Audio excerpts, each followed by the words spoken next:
Hey everybody, welcome once again to Handy and Bandy's Wacky Shack Fun Time Hour. My name is Bandy. And I'm Handy. And boy, are we glad that you are joining us for this wonderful show. Yeah, this show's all about 2020 and right now and socially distanced good times. First and foremost, I want to apologize to 2019. Mm-hmm. 2019, remember when I said you were 365 days of suck? Well, 2020 is so much worse. I'm sorry. And I want to apologize for saying that 2019 made the worst pair of New Year's Eve novelty glasses. That was just something you don't have any control over. It was a low blow. And remember when I said 2019 that things are going to get so much better? You suck so much, 2020 is going to rock? I was wrong. 2020 sucks, and you were all right comparatively. And I'm sorry to 2020 for stealing its girlfriend, 2003. By the way, hello, honey. And this quarantine has really gotten us into learning different ways of living. One of our great allies in all of this is Amazon, bringing us stuff and packages pretty darn quick. Appreciate that. So I want to apologize to Jeff Bezos. Hey, Jeff, remember when I said you look the way a smart fart smells? I want to apologize for that, Jeff. And I want to apologize for all the times I gave Amazon a 1-star rating on Yelp. I was usually rounding down. And I want to apologize, Jeff, when I said you were a big-faced, dummy-faced dummy. I'm not saying you're smart, but, thanks for the stuff real fast. And I want to apologize for that time I said you looked like the Clint Howard character from the Star Trek episode where he shares Tranya with Captain Kirk. You Sorry, do Jeff. look like him, but I apologize to Clint Howard. And Bill Gates, hey, Bill, I know you're doing a lot of work on saving diseases and infections and whatnot. It's kind of some nice work. I just want to apologize for saying you were a melted Chris Hayes. And I want to apologize for the time I broke into the gated community of Medina and egged your massive compound. I did not have enough eggs. I want to apologize, Bill, for saying that Microsoft sucks, you suck, and you're rich only because you're a big-faced jerk, not because anything you did. And I want to apologize for stealing your girlfriend, 1992. Hi, honey. Yes, I'd like to announce that I am now in a throuple with 2 gorgeous years. Be home soon. That's my brother. And speaking of time, you know which state has ceased to move forward in time? Georgia. Yeah. They're still moving just a little bit backwards. This guy just figured out that the symptoms can be handed over without actually having the symptoms. Asymptomatic carriers, he just figured out. The governor of Georgia. What a dummy. He just figured it. Yeah, go ahead. He just figured out the water was wet. His staff just informed him where babies come from, and he was not happy. He just, figured out that you're not supposed to shit where you eat. Do not go to brunch at the governor's mansion in Georgia. Worst brunch ever. He said, I don't know if you heard this, but he said that if he knew there was going to be a pandemic, he wouldn't have stolen that election. Well, hindsight is 2020, in Georgia. Even in Georgia. Now, I don't want to start a fight. You don't? I do not want to start a fight. Now in 2020, we're hoping that 2020 gets well soon. I ain't lying. Nice. But shall we go to who would win in a fight? Yeah, why don't we go to who would win in a fight? My favorite contraction. Hood.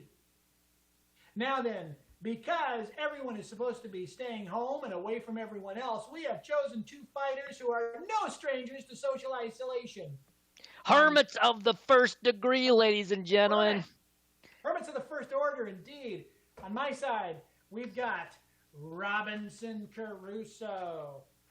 Not to be confused with David Caruso. Robinson Crusoe was shipwrecked on a desert island, and boy, is he socially distanced. And over here we've got Royalty, the little prince. He lives on a planetoid, let's say. Since More I like can't tell you. Planetesimal. Mm-hmm. I don't know how this fight would start, but I'm just saying they just get into it. And because of the admonishments from our government, they should be at least 6 feet apart, right? Yeah, there we go. Well, I would say that after a few words were tossed around, sweet, sweet Prince with a great throw throws his only friend Rose. Whoa! Holy smokes! When that Rose comes flying,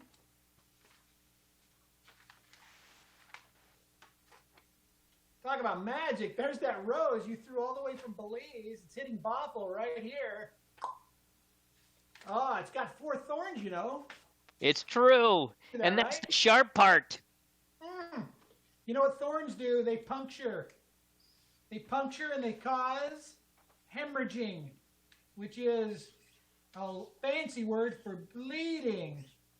And so before you know it, this poor Robinson Crusoe is bleeding. Oh, look at that. Look at all of that blood. Oh, we just went to a whole nother level with this fight. We went to color. Color. Black and white to color.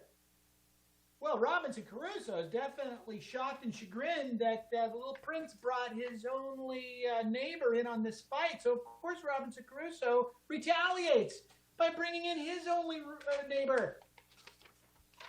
TGIF himself, Friday. Oh, dear, and he's armed to the teeth. Mm-hmm. But, as a pacifist, Friday scampers off down the beach, leaving footprints everywhere he goes, which is his hobby. So, Robinson Crusoe looks around him and discovers the makings for gunpowder. The 3 ingredients. He mixes them together. He finds some bamboo. And look on the ground. Raw diamonds, the hardest substance known to man. He loads them in the bamboo cannon and lights the powder and shoots the little prince with diamonds. Oh, sharp diamonds are sharp enough to pierce poor little prince's face, arms, and internal organs. And there he goes. You know, the prince thought he was immortal, but turns out he's as mortal as any man.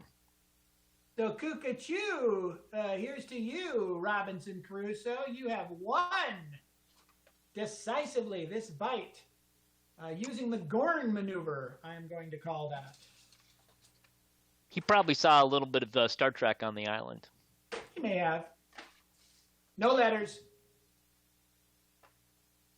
Well, I guess it's time to wrap our show up with a little something we call McBaine Corner. And this week we have a particularly in-depth subject for Nickname Corner.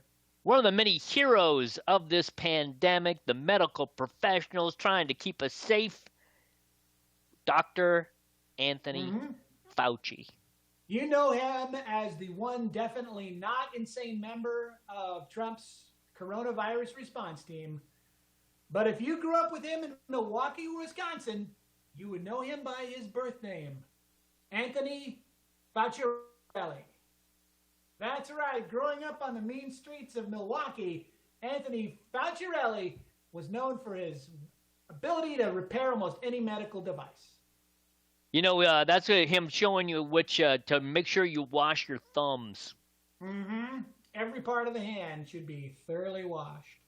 And when he was really good at fixing machines, he could slap a respirator and get it to work just with a slap Mm-hmm. of his fist. And then it would often inexplicably play Splish Splash, I Was Taking a Bath by Bobby Darin. And one of the big things he did when he was a kid, where he rode his motorcycle and jumped over 2 iron lungs. He thought they were going to be side by side, but no, they were end to end. Very few people know he paid his way through medical school by jumping over things. There's a scholarship for that. Yeah, there is a scholarship. It's called the Knievel Scholarship for Jumping Excellence. And, of course, he married his childhood sweetheart, Pinky Tuscadero. They had 8 children, and now they have 8 children, 27 grandchildren, and 3 great-grandchildren. God bless you, Anthony Fauci, or as people back in Milwaukee still refer to you, your old nickname, the Fauci. The Fauci. Oh, yeah. Dr. Fauci, I'd like to take a moment and give you a little salute. Very Prussian. Well done. We do what we can. That hurt my elbow right along there. But you're worth it, Dr. Fauci. We're going to make it together, everybody. This year's going to pull back together. Stay safe. I appreciate it. Together, we're stronger. Yeah. Have a good one, everybody. Hope to see you again soon. Stay healthy. Bye-bye. Oh, and of course, we forgot to mention not to vote for Republicans, because every time we have a Republican president, something terrible happens. They ride with one of the 4 deadly horsemen. Bush got war, Trump gets pestilence, and we're thinking 2024, they just go straight to death and famine. Yeah, the horsemen will just run as Republicans themselves. So, register. Everybody out there, register. Let's hope those get counted, huh? And please, lobby for a national mail-in ballot. That's the only way to stop voter suppression. Don't write us letters, please. No comments. Right on. Yeah, enjoy Ballard or Bothel. Somewhere in there, you enjoy Belize. I will. Joe, enjoy Ballard. Good night, everybody. See ya, folks. Bye now.